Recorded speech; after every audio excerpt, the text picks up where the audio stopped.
Yeah, we're good. Hey! All right. That was fun. We went kind of deep. Sorry about it. I didn't know. but I think it was good. All right, okay. I didn't know what you guys wanted. How do you entertain yourself? Besides the news, I mean. On a podcast, let me say. No, I mean, I like.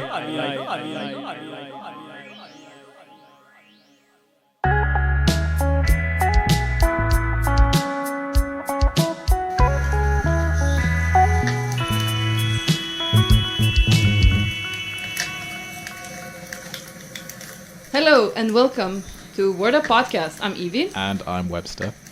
And today we're here with Naniso. Hey, how's it going? Welcome to Amsterdam. God damn, it's raining again. It's raining Every time I come here. Every time. Every time. Never coming back. Coincidence? I don't think so. Maybe I'm bringing the rain. How many times have you been here? I've been here, I think, 6 times. Okay, Six, that's quite a lot. Yeah, I don't know. I keep coming back. I don't know why. Something in Amsterdam. Maybe the rain. You seem like a well-traveled man. Would I be correct in making that? I've seen my fair share of canals, so to speak. Nice. Has anybody ever said that? I feel like I just coined that term. Yeah, you can put that on your graveyard. That's pretty great stuff. All right, okay. It's all yours if you want it. Oh, thanks. All right. Whew. Good to have something. So, where are you based right now? I'm based in Berlin. You're based in Berlin. Yeah. And for our audience listening who have never heard of you or don't know who you are, can you please tell us who you are and what's your story? How did you end up in Amsterdam? Wow, how much time do you have? I'll give you 2 minutes. Well, my name is Naniso. I'm originally from South Africa. I've traveled quite a bit growing up in England, France, Australia. And I kind of somehow... it's not somehow. I went to Berlin, I think 4 years ago for a 2-week holiday, and I kind of end up staying. And Amsterdam is kind of my little retreat that I take now and again to see what the better side of Europe looks like. Nice. So, yeah. It's pretty cool. Why were you moving around so much? It's just my family. They ended up moving around, and I was a kid, so I followed, of course. And I kind of enjoyed it so much that even when I left home, I just had that same kind of habit to just keep moving every 2 years. So Berlin is actually the longest I've ever lived anywhere in my entire life. And how long that's been? 4 years, 3 months, and 6 days. That's the longest you've ever lived somewhere in your life. That's crazy. One place, yeah. So I'm not sure why. I still don't speak a word of German though. So. Wow. And I hear you're also hosting Berlin Spoken Word. Berlin Spoken Word is one of the projects that I kind of started when I moved there. I was living in Paris, and I just, Paris kind of got old for me, so I decided to go to Berlin for 2 weeks holiday, and then I couldn't find any spoken word events in English, and they were not competitive, and so I kind of walked into a bar and decided I would try and start my own thing, and I'm actually amazed every week that people still come, and it's not just me in a basement and with a microphone, which would be fine. Don't get me started. And how did you come to be doing spoken word? What was it about the medium that sort of got to you, that you wanted to bring that to Berlin? I think when I was younger, I always kind of wrote a little bit, and then I guess in my mid-20s, writing became something else. It became less of a chore. It became something that I kind of, as a release, it was cathartic, and I didn't actually know about spoken word or the medium of spoken word. The idea that somebody would, or people would stand there and sit there and listen to you speak your own words was kind of strange to me. So when I came across in a bar in Paris, I was like, wow, this is amazing. And I can drink alcohol at the same time. And so from there, I kind of went to Berlin and started my own thing. And the rest is kind of history, so to speak. Ah. And what were you writing before you got to poetry? I was writing novels. Novels. And I was kind of transitioning from novels to short stories when I discovered spoken word, and then this whole kind of different type of writing, this form of writing, this art of writing, writing to perform. And it became something, I stopped doing all the other kind of writing. And I'm not sure if sometimes I struggle against that because writing for performance is a whole different animal, and it almost, I sometimes feel that it's cheating, so to speak. Because your writing doesn't have to always be perfect. It can be whatever it is, and then you get on the stage and you can kind of fill in those gaps with your own performance. So it just becomes, the words that you put down the original page may not actually resemble the actual performed words. And I remember you also use props. I We had to get you a basketball. I have been known occasionally to use props, but it's not really something I try to do. But sometimes it's if I'm doing like a basketball piece, it helps to have a basketball. Okay. Makes sense. Yeah, right. It was very hard to get one. But it's always fun, sometimes, how you can find new ways to shock your audience. You can, I shaved my hair off once, just on stage. On the stage? Oh. Yeah. What? That's wild. Yeah, I'm committed to the arts. What can I say? But yeah, you can do all kinds of things on stage, and sometimes you have to use props. But I mean, it's all about the performance and having that and building the relationship with your audience and conveying whatever message you want to convey. And what message are you conveying? What do you talk about when you're on stage? Is there a theme, or is it kind of as and when? It always changes. I would say, and I think people who hear me or know me, they know I'm mostly, all my stuff is political. I always come from a political angle. That's my background. That's what I'm trained to do. That's my profession. So I'm always going to try and take that political angle in whatever it is. The issue that bothers me, that's tickling me that week that I read in the news, I'm going to try and bring it to the stage. And which kind of, belays kind of like a deeper belief that I have that, performance or art generally has a responsibility to be political to a certain extent. Yeah. And what sort of conversations do you get out of that? I guess, in my experience, very limited. When I've gone to spoken word events, you get people, sometimes you get people who are super funny, and when you walk up to them afterwards, it's like, you come with them, at a place of humor. And some people are super serious. So when you talk to them, you're kind of like, hey man, that was deep, man. Do people come and start talking politics with you? Yeah, it's a range of things. It depends on the performance, the audience, the amount of alcohol everybody's drank and I've drank. So it really depends. And I think that's also the beauty of spoken word, in the sense that it's like a catch-all for all these different types and modes of communication. Whereas if you go to a comedy night, it's comedy. Yeah. The artist's role is to make you laugh. Whereas spoken word, it could touch you on a whole range of different emotions. But I do also find sometimes it's very confusing when you perform a piece and then an audience member comes up and asks you a question.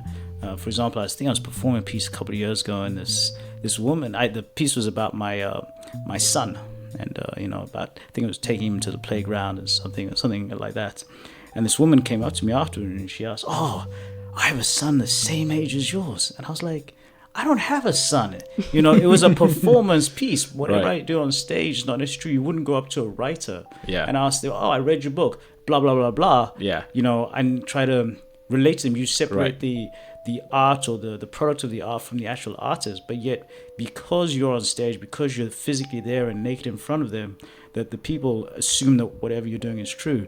And I remember when I told her I don't have a kid, she felt so betrayed. I felt betrayed just now when you said you don't have a kid. I was what? Well, I can go back. Yeah, actually, I do have a kid. Anyway, but no, it's interesting, and I think that sometimes it's possible to play with your audience with those truths and also with those lies, and you have to be very careful about doing it. But I also think that an audience member sometimes has no right to ask you a question. I don't mean that, to be or to sound combative. I just think I have stood on stage and given you something, and asked for nothing in return. And you want a follow-up question, to question me. I mean, if you want to engage in a conversation, maybe. But if it is to question me or say you disagree with me, but you came to listen to me. All right, I didn't come to listen to you. Yeah. And that's it. And I really don't mean to combat it, because I also think that that we are there to create conversations, to empower people to speak, to not be silenced. But yet, I think there should also be that protective curtain for the artist. Yeah, you can see that with a lot of comedians. Dave Chappelle recently did his Netflix special, and people go crazy afterwards, as they always do, and start questioning his beliefs. And the issue there is that he's an artist. He goes on stage, he expresses what he wants to express, and you as an audience member, you take it. Maybe you like it, maybe you don't, maybe you hate him afterwards. But there is definitely a line that people tend to cross after the performance to say, let's cancel this guy, or I don't agree with what he's saying. He shouldn't be allowed to go on stage. Do you think that's a conversation that needs to be had more with performers and audiences? Like, how do you balance that? I mean, everybody finds their own balance, I mean, and I think the artist has to find the reason why they perform or they partake in their own art. So I said at the beginning that I wrote novels. So I wrote 3 novels. I've never published them. I finished them. I spent years working on them, and they're on my laptop, and they will never see the light of day because simply I wrote them for myself. And I have no interest in the scrutiny, the observation. For me, it was the cathartic experience of actually that process of writing and finishing something that was important. Once it was finished, I'm done with it. So that was the reason I wrote those. But why I perform, it changes each week, and I wouldn't like to speak for other artists, but for myself, the amount of clapping or boos that I receive from an audience doesn't interest me, because I step to the stage with a specific reason, specific intent, and your pleasure has nothing to do with it. And once again, I don't mean to sound combative, but I think that there is, as an artist, you have to be, defensive at times and careful and protective of what you do, and communicate that to your audience, like, hey, I just gave you my heart and soul. You gave me a clap. It's very boundary-oriented approach. Yeah, which is one of the things I've been exploring the last year and a half, is how to break down that boundary. So, for example, performing in Amsterdam on Friday nights, and what we were going to be doing is not performing from a stage, not performing from behind a mic, but actually performing within the audience. So you become one of the audience, and there isn't that separation between you and the audience, and you're sharing something, you're creating something together. It's not you performing for them, it's us performing together. And I think that's very important in all forms of art, to try and break down those walls, so to speak. But you still don't want the audience to have opinion. Well, I never said they can't have an opinion. Of course they can have an opinion. I just mentioned that coming up to me straight after a performance and telling me your opinion may not necessarily be the wise thing to do. Fair enough. So where do you draw your inspiration from? Well, I say that with a glass of white wine in my hand. I don't know. I mean, it depends. I mean, as I say, I'm very political. I spend, it's not to show up. I spend 3 hours every day religiously reading the news. And from there, I gather a lot of thoughts and figure out where I position myself vis-a-vis certain issues. And then, you sit down and the blank page starts to, words come to you and an idea, and it just keeps flowing. So I wouldn't say I find my inspiration from anywhere in particular, but the process and the joy of working out where I fit in this world. So belonging. Belonging or not belonging, and just the infinitely complex puzzle that is us and society and this really crazy world we live in. Yeah, and how people try to find the ways to entertain themselves. Yeah, no, it's being in Amsterdam, speaking of which. So, yeah. How do you entertain yourself? Besides the news, I mean. On a podcast, we would say? No, I mean, I play a lot of basketball. That's one of my refuges, where I go to, to get lost. And I write, obviously, perform, travel. And actually, to be honest with you, I love, when I'm not on stage, engaging in conversation. I will talk to anybody for hours on the street. I don't mind. I'd rather you like somebody who is not like me, who's very different from me. Let's talk some more. Let's even grab a beer. I would sit with a Trump supporter for hours just to find out what the fuck. Makes sense. And given that you've traveled around so much, I'm curious about how you view the world. From what perspective? Because you've lived in South Africa and the UK, and now you're living in Berlin. Are you looking at global politics? You were talking about politics earlier, or is it, from a certain perspective? I think that we are unavoidably egocentric and human in that respect, in the sense that I see the world from my perspective, and I'm going to see it from a black South African's perspective living amongst white people in Europe. And I say that, but it's something that I struggle with. I'm not saying it's the perfect, it's just that something that for me is inescapable. That is the prism, the lens through which I see every interaction that I have, not just with myself, but with others. And I see between others. So that's how I see the world. And from that, obviously, we try to, and I personally really try to, often fail, try to, be as empathetic as possible, try to understand why other people feel like that. And therefore, that's why I like those conversations, because I'm just curious. I always have this thing when I meet new people, and if I ask them, more questions than they ask me, in the sense like a lot more questions. If I ask them 10 questions and they ask me one, I'm probably not going to be interested in that person. Because I can tell they're not interested in me. And that kind of, it doesn't upset me, but upsets my notion of this person being somebody I want to be friends with, because that means they're not curious about the world, and yeah, so I hope that I never meet somebody who asks more questions than I ask them. I think we're doing that today, so. yeah, I like you guys. And I'm very curious about what poem do you have prepared for us? Yeah, me too. Okay. The graveyard of my soul is littered by countless zombie corpses of loves lost. These lonely herds of bodies and vague memories stumble about the fields of my heart, abandoned by time but nurtured by and perverted by cocaine neglect. The eldest of them, a sixth-grade teenage kiss without tongue that we both innocently stole in playground's corner. Her name was Amandine, and damn, she was something to be seen. And boy, I was like a virgin black bean, all kinds of keen. This other zombie memory, her name was Nicola Bittis, and she was intellectually nimble, the opposite of simple, with perfect dimples to say nothing of her nipples. Her father was a minister, and me, oh my thoughts were pure sinister. Time flies as I reminisce with a tearful eye for all those loves gone awry. Murdered by impatience, a youthful heart's vocation, I mourn the loss of lust and innocent elation. This one time, as I sought to bury once and for all of those lost, mummified memories of flirtations, I tried, but I accidentally ended up burying myself. A self that, despite my most earnest efforts, I have never been able to find again.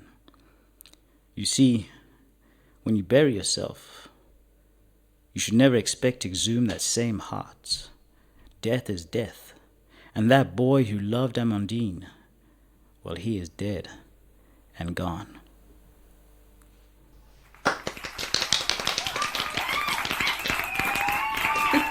Thank you for sharing. Intense.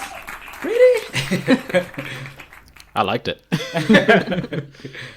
Reminded me of all my my countless childhood crushes that never came to fruition. Yeah.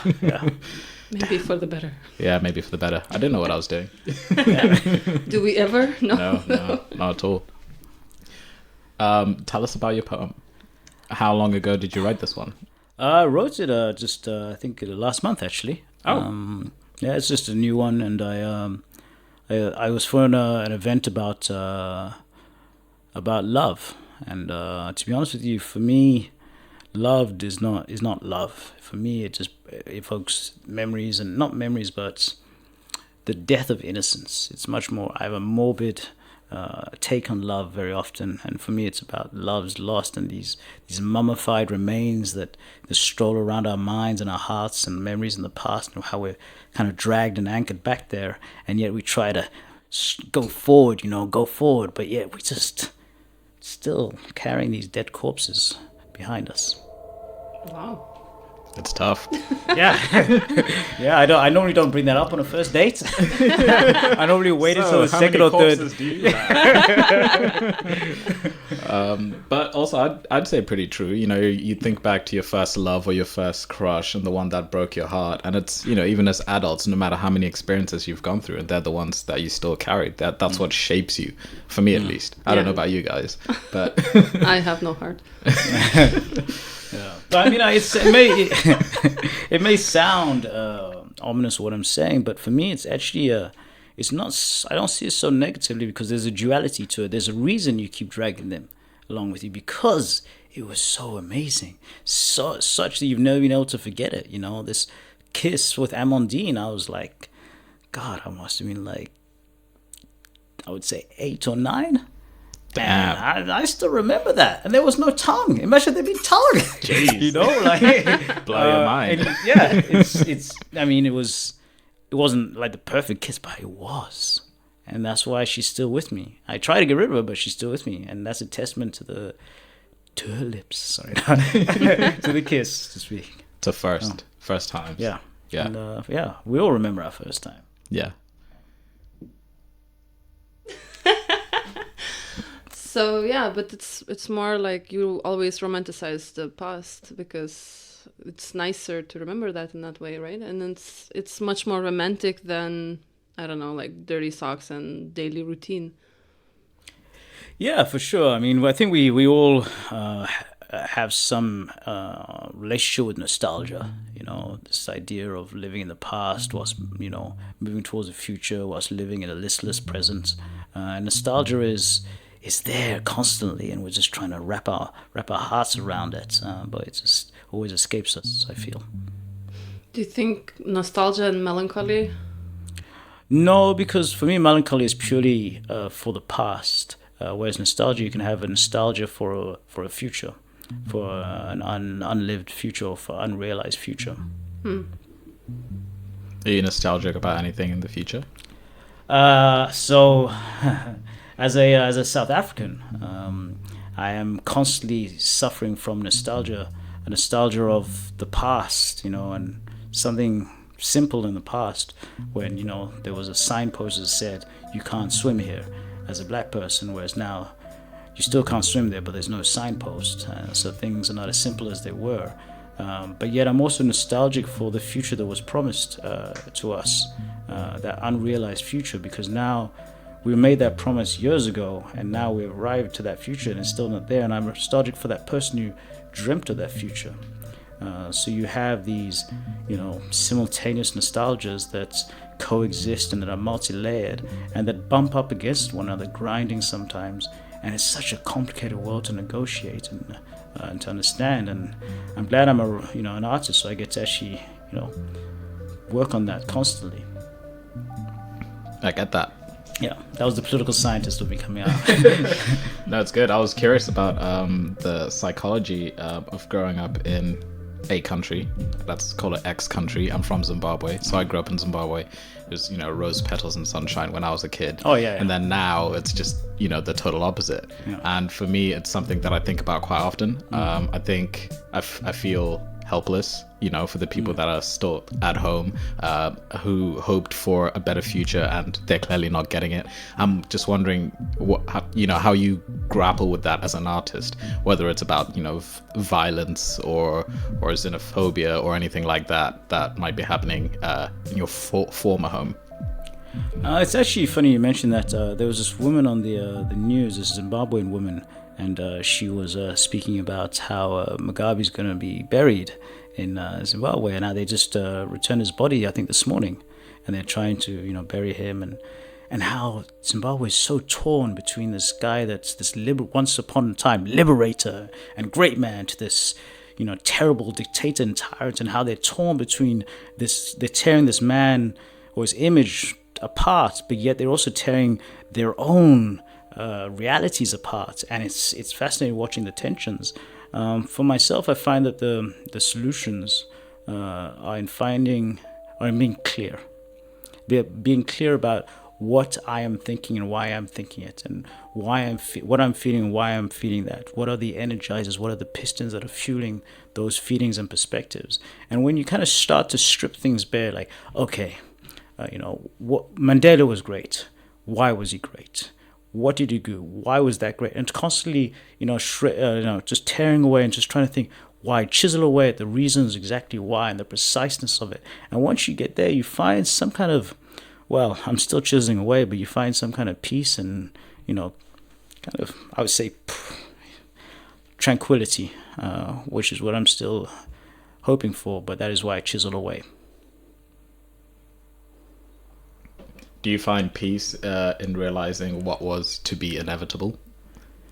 When you do, peel back the layers and see what sort of happened, let's say stage, and how events turned out. That's the way I see it anyway. I don't mean to put that on you. No. Tell me more about that. What do you mean exactly? Well, if you look at Zimbabwe's history, and actually quite a lot of African countries' history and where they've ended up now, and you see the events that unfolded, and you say, okay, well, this happened, and as a result of this group came up, and as a result of that, this happened, blah, blah, blah, and you realize, okay, well, I don't know how else that could have happened. It almost seems like it was going to happen this way.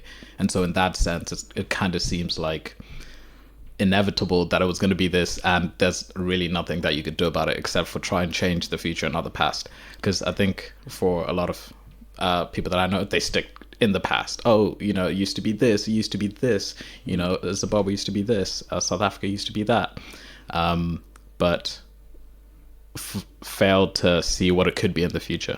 I don't know. I'm playing with words. No. I mean, I definitely think that it is empowerment comes from understanding and chiseling away, but I also will not lie. I sometimes, when you strip things away and you see what those cycles that happen again and again, sometimes that just tears me apart. I get furious. Like, for example, the recent or the current unrest in South Africa against the xenophobic attacks from black South Africans towards other Africans who are in South Africa. I can't but help but keep shouting out loud, like, you should know better. South Africans, you who have been the victim of so much oppression by people who are different, you should know better than not to treat people like that.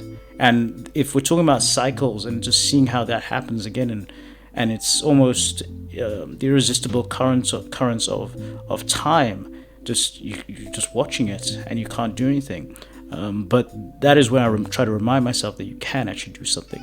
You cannot maybe do something on a macro, on a grand scale, but you could try to affect and impact the community around you, which is why I'm really, we talked at the beginning that I run Berlin Spoken Word, but through Berlin Spoken Word has been a vessel through which I can launch a lot of other community-based projects that are at the meeting point between art and politics, and where you can make those small little changes in your community. And if you can do that, at the very least, you can feel better about yourself. At the most, you can actually change things in your community. And that is, I find it amazing that I don't speak a word of German, but yet I can actually impact my community. And I think that's where all you can hope to do.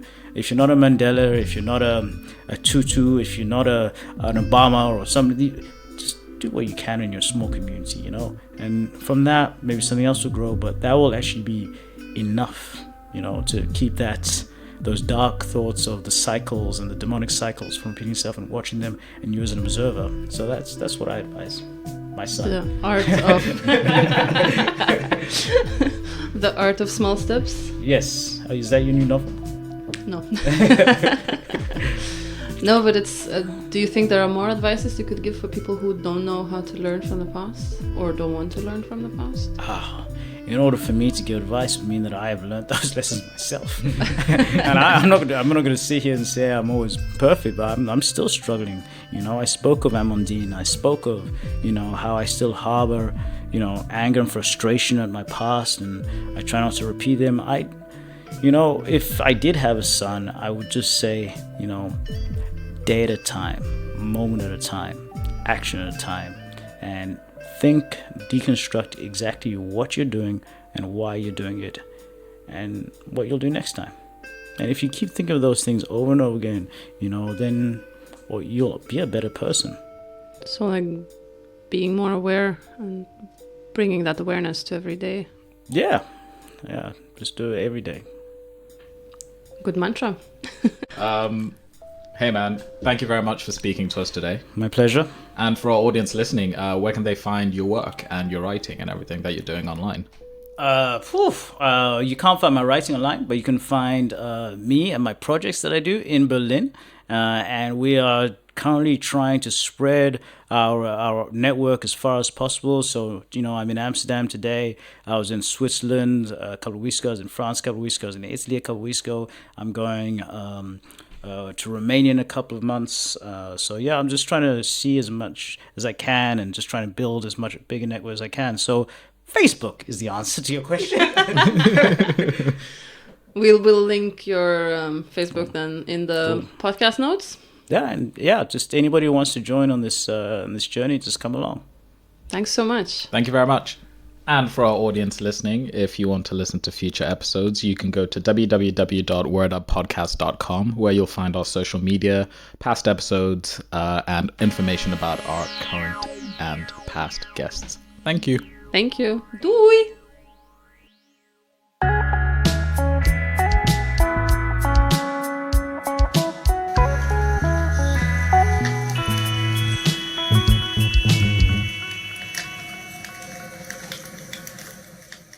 Welcome. No, welcome. Sorry. It's not live, he's going to edit it out. How do you mess that up, though? Yeah. This should be part of the podcast. The outtakes should be the podcast. Yeah. So,